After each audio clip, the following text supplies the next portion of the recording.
Hi everyone, this is Amanda from Willow Pip. I'm in my soap and candle making studio this morning. This is a weekend, it's Saturday. Welcome to my YouTube channel for those that are new. My channel is all about growing your small candle and soap making business. I also work full time, so I often throw in tips and tricks on how to make that work while you do work a Monday to Friday or 40+ hour work week. Lifestyle. I also have 2 kids, husband, a dog, a couple other animals. So very busy. Anyhow, if this is for you, maybe you're just starting your own business yourself, maybe you run your own business, or maybe you just like watching people be creative and make things. Also, if you are a returning subscriber, I want to thank you. My YouTube channel has been growing. I have been on almost a full year now. And I'm starting to see some monetized success on this channel, which, although wasn't a primary goal from doing the channel, is certainly a nice perk. So thank you to my returning subscribers and any new subscribers. All right, so without further ado, we'll get into today's video. I am in the throes of fall and Christmas markets. So it is only mid-October, but this is the busiest time of the season for my business. I have subscribed for a market every weekend in the month of November. Fingers crossed that I haven't oversubscribed, but I do have help, my husband, and I have 2 teenage kids, so we'll see how this goes as a family unit here. It's the thickest market season I have done with my business to date, but nonetheless, I have some prep I need to do, and so today is a bit of a hodgepodge. So this is a typical Saturday morning for me. I come into the candle studio, I start to get things organized because I am a busy person as everybody is, but I work my business in stages. So if I have an hour throughout the work week, I might come down here and do a piece of something. So it might look like cleaning candle jars, wicking candle jars, on a Monday night. And then maybe on a Thursday night, I get another 45 minutes to an hour, and then I go ahead and pour those candles. And that was essentially what my week looked like last week. And so this morning when I come into the candle shop, I've got those candles set. And so I can take the tops off and start to clip the wicks. So that's kind of how I work my sequencing. I have a couple of things on the go, so I am stocking for these markets. So I stock a certain quantity of candles based on the size of market. I have done previous videos about how much quantity to bring. You can watch those, but I will say there's a little bit of a guess involved with how much quantity to bring, as well as coupled with some experience. So if you have done a market in the past, or you visited a market in the past, you may have a pretty good idea of what kind of inventory to make. So for example, there's a Christmas market that we do every year. It's just one Saturday afternoon. It's the busiest market we've attended to date. And so I know for that market, I'll be bringing about double of what I would for a typical market. So I know that's not a super helpful response for you, but if it's kind of your first time to market, I would start with maybe like 8 to 12 of one kind of candle, and then I would stick to a variation of maybe 8 different types of candles. And then if you're doing soap, I would say very similar. So when I pack my soap, I do pack them in a long rectangle box. I've shown those in previous videos if you want to check those out. Doesn't matter what you pack them in. I pack about, I think it's like 8 or 9 soaps in a box for a typical market. And again, if you start out with maybe 8 different types of soaps, I've since grown that, but to give you kind of a baseline of what you might be targeting or thinking of. So I hope that helps a little bit more than maybe my previous statement. Okay, so what I have going on is I had actually prepared for my first November market.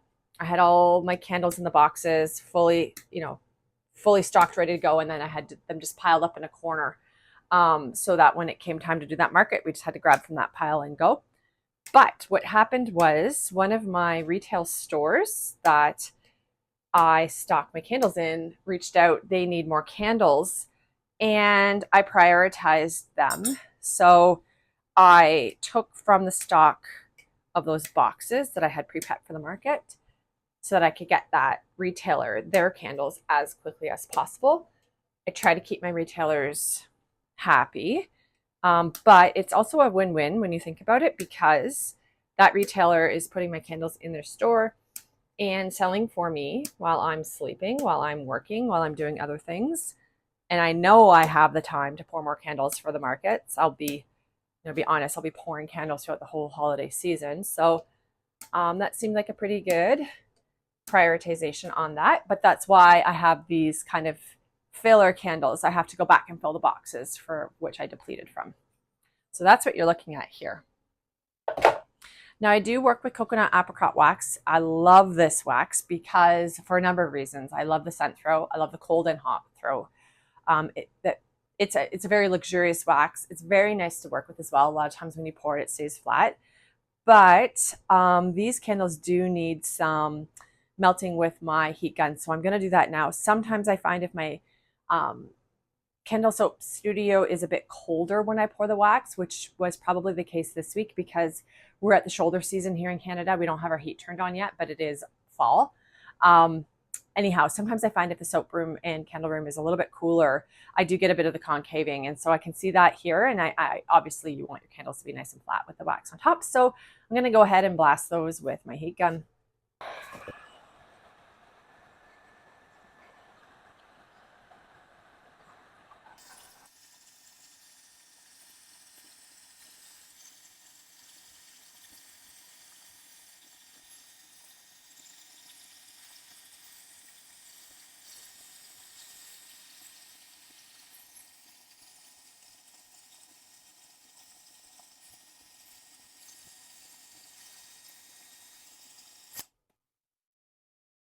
So after I've hit these with the heat gun for maybe that took about 4 minutes, 5 minutes, got nice smooth tops. And I'll give these a couple of minutes just to fully cure and harden before I put the lids on. And then we'll start just packaging these or putting these in the boxes that I like to take to market to carry. So one of the things I find, I'm trying to do things as efficiently as possible. So I do try to set up for candles, do candles in one big batch, and take advantage of, some of the behind the scenes efforts. I do like prep and get my materials out and ready to go. But in this instance, I am flipping around quite a bit because I do have several orders on the go. I'm prepping for markets. And I've also just, as of this morning, got a reach out from one of my other retail stores here in Southampton, who also requires a replenish of some candle stock. So I am now going to divide some of this out. So we are mid-October. I'm actually going to be starting to send that retailer some of my Christmas themed candles. And what that does is kind of gets ahead of the Christmas season. Really starting the beginning of November in retail, they will start to want that stock anyway. So by the time I have this delivered to her, probably in a couple of days, she'll be happy to have that, and then she can put that on her shelves when she chooses rather than me holding her up. So I'm going to separate this out a little bit differently than even what I was planning to do at the beginning of the video. Some of this is going to go in my boxes for market, and then some of my my Christmas themed candles are going to go into just different containers that I use to transport to the retail stores.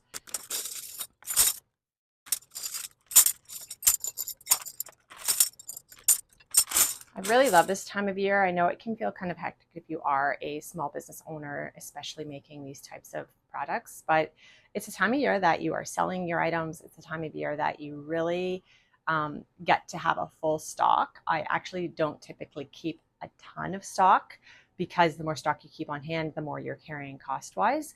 However, because I have a website open all the time, I do have to have some stock available. I also, over the course of running my business for several years, I have a little bit more saved now in my business bank account, so I can afford to do that, which just makes my nerves go down a little bit so that if I do want to do a market or, get sick or something comes up with the kids, I don't feel like I have to have everything down to the wire and make the week before an event.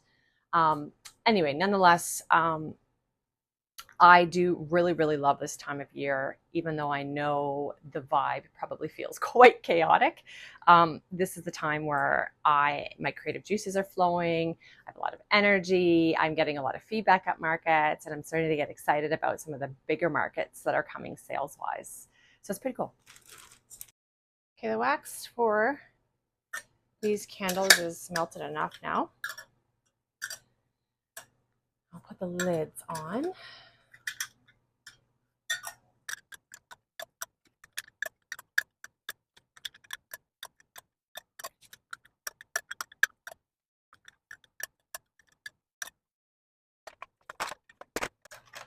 Because I was doing these candles in piecemeal, I have my lids stored in 2 separate spots, but it's always one of 2. So it doesn't take me long to figure it out. Okay, so I poured a few different kinds of candles here. So I have my regular, my oaken whiskey, which is I stock it regularly. Doesn't matter what season. And then I have 6 different fragrances for holidays. So it's the holiday fragrances that I'm going to be putting in a separate packaging here. It's just what I like to do, or what I have available right now package wise. So it's what I'm going to be giving to my retail store. You kind of see me, I like to just give the lids a little dust. I know this isn't super, but it's kind of just what I like to do. So they've been, I check the label, I make sure there's no wrinkles. Sometimes I'll smooth out a little bit if I see something, like in this case, there's a wee bubble that nobody but me would even care about, but I am pretty focused on quality here. And then I give the top just a little brush with my shirt. Sometimes I wear an apron, just for any little fingerprints that might be there from when I was handling before. I do always wear gloves, but still I just kind of like to get it fresh, clean, dusted off, ready to go. All right, so that candle is called Home for the Holidays. Now I'm moving on to my pumpkin oat milk and chai.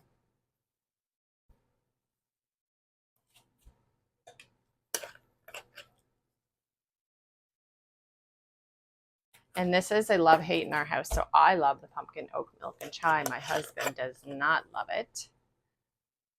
My daughter loves it, and my son does not. So we are a house divided.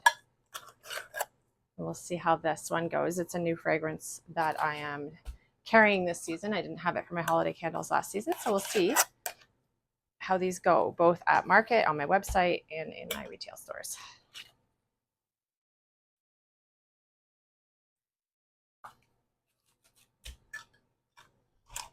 And then I have candy cane. I had this fragrance oil last Christmas. It's a staple. You can actually get candy cane peppermint themed fragrance oils at many candle oil suppliers. So depending where you are, where you purchase from, but this one is a high seller for me. And so I've had it now actually for 3 Christmases in a row. This will be my 3rd.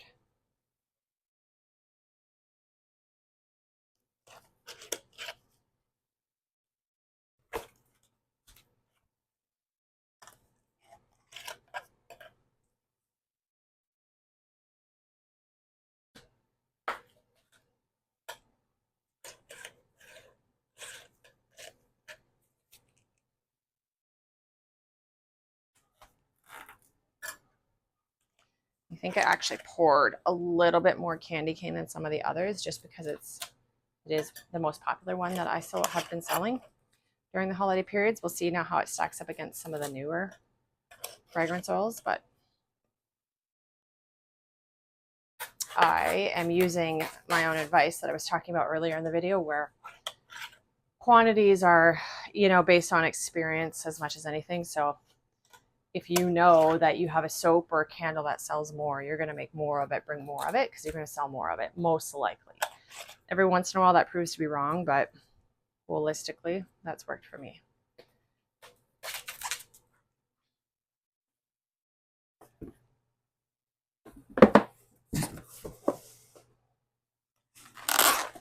And then for my markets, I use these boxes. These are just repurposed boxes that I've ordered product from in the past, so I can't tell you where to get these from necessarily. I think at one point a lot of these were from Lux M or Luxy M, but I had used, like, I had ordered previous candle vessels from them, and I just kept the boxes because I like to have a nice sturdy box when I go to market.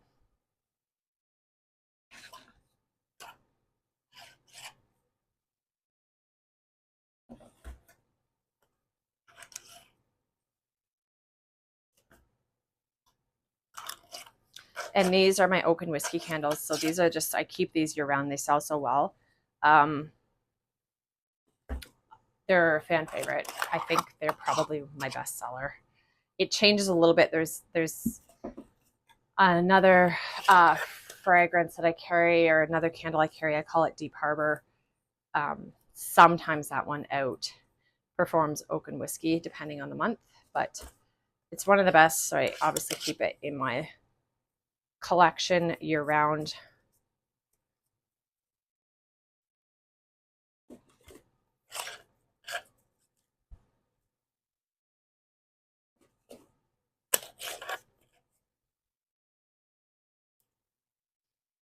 Let me know if you have any weird quirks. I'm just, as I'm videotaping this or recording this, I'm realizing how weird it is to actually to be wiping the lids off on my shirt. So anyway, let me know if you have anything weird that you do.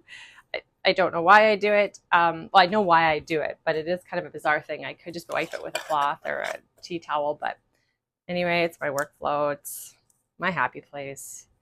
Keeps me going. Don't make fun of me, please.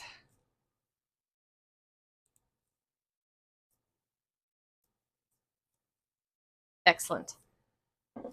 Okay, so that's kind of the first part of my morning, my workflow. I come into my studio here. I pick up where I left off.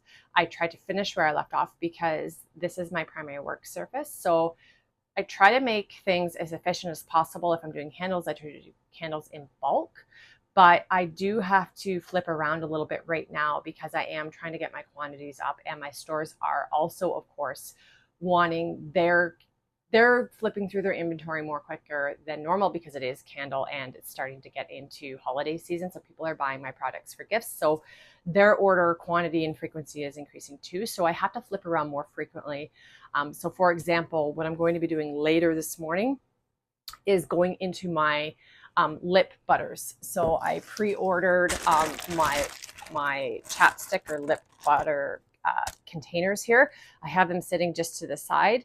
I threw them down here midweek when that order came in. And so next, once I put these away, I'm going to be cleaning my surface here and then flipping right into making my lip butters. So it gives you a bit of an idea when things get busier. You know, you just keep moving. I try to have a to-do list in my mind. I knew I was coming down here to finish up the candles. I knew I next had to make lip butters. I try to narrow it down to that. And once I've accomplished the lip butters, if I have any other space or time available, I'll flip right into the next thing. And for me this morning, it's actually going into my office and doing a little bit of administrative work. So I have I have an order I have to email the supplier back on. I'm going to check my orders on my Shopify store. And there's some video editing that I want to do for my holiday candles that I don't yet have in or on my website. I want to prep those in a draft state. So come November, I just have to go into my Shopify store and activate them and they're ready to go. And I'm not doing that whole process in haste or in anger, you know, the day or two before I want to go live with those products. Hope this was helpful to you. Again, a very big thank you. I've recently become monetized on YouTube, and it just feels so amazing that my journey is now, you know, I'm being recognized on a monetized scale. It helps tremendously because all of those funds go back into the business. It enables me to keep making, and it encourages me and gives me motivation.